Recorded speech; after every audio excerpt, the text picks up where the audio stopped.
মন্ত্রী মহোদয়কে প্রশ্ন করুন, মাননীয় সদস্য মন্ত্রী মহোদয়কে একটা প্রশ্ন করুন, পর্যাপ্ত বরাদ্দ দেবেন কিনা সেটা জিজ্ঞাসা করুন। অবশ্যই আমি তারপরেও মাননীয় প্রধানমন্ত্রীকে আমার এলাকায় আমন্ত্রণ জানাচ্ছি, যাতে করে হাতিয়াতে একবার ঘুরে আসেন।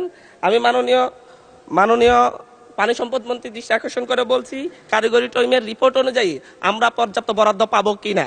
আন্তঃমন্ত্রণালয় মিটিংয়ে কোনো শুধুমাত্র অফিসিয়াল মিটিংয়ের মাধ্যমে আমাদের এই প্রজেক্টটি 2100 কোটি টাকার প্রজেক্ট কেটে শুধুমাত্র 800 কোটি টাকায় নিয়ে আসা হয়েছে।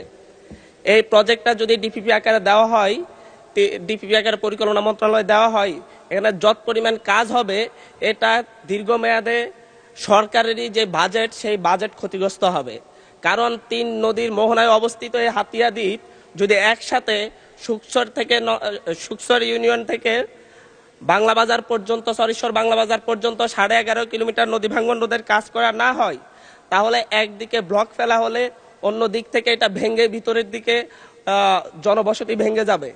আমরা একসাথে প্রজেক্টটাকে পুনর্বিবেচনা করার জন্য অনুরোধ করব এবং আমি হাতিয়ার মানুষের পক্ষ থেকে বলবো যে এখানে বাস্তব যে কারিগরি টিম গঠন করা হয়েছে, কারিগরি টিমের রিপোর্ট অনুযায়ী আমাদেরকে যেন হাতিয়ার এই নদী ভাঙ্গন রোধের জন্য পর্যাপ্ত বরাদ্দ যেন দেওয়া হয়,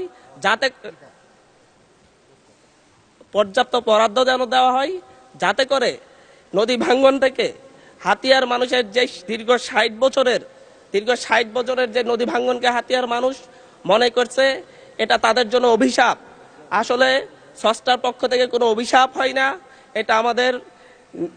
এটা আমরা যদি পরিকল্পনা নিয়ে আগাই, এটা থেকে হাতিয়ার মানুষ মুক্তি নেয়। সরকার যদি সহযোগী হয়, এটা থেকে হাতিয়ার মানুষ মুক্তি পাবে। এই ব্যাপারে আমি আশা করি সরকার এই ব্যাপারে সহযোগিতা করবে। পাশাপাশি আমি এই সংসদে দাঁড়িয়েই মাননীয় প্রধানমন্ত্রীর দৃষ্টি আকর্ষণ করব আমার হাতিয়াতে একবার এসে যেন হাতিয়ার লক্ষ লক্ষ অসহায় মানুষ, দুস্থ মানুষদেরকে দেখে যান, যাতে করে আমরা নিয়মতান্ত্রিকভাবে জানি ইউজুয়ালি হয়ে আসে যে সরকার দলীয় এমপিদের আমন্ত্রণে সাধারণত মাননীয় মন্ত্রী মহোদয়কে প্রশ্ন করুন, মাননীয় সদস্য মন্ত্রী মহোদয়কে একটা প্রশ্ন করুন, পর্যাপ্ত বরাদ্দ দেবেন কিনা সেটা জিজ্ঞাসা করুন। অবশ্যই আমি তারপরেও মাননীয় প্রধানমন্ত্রীকে আমার এলাকায় আমন্ত্রণ জানাচ্ছি, যাতে করে হাতিয়াতে একবার ঘুরে আসেন।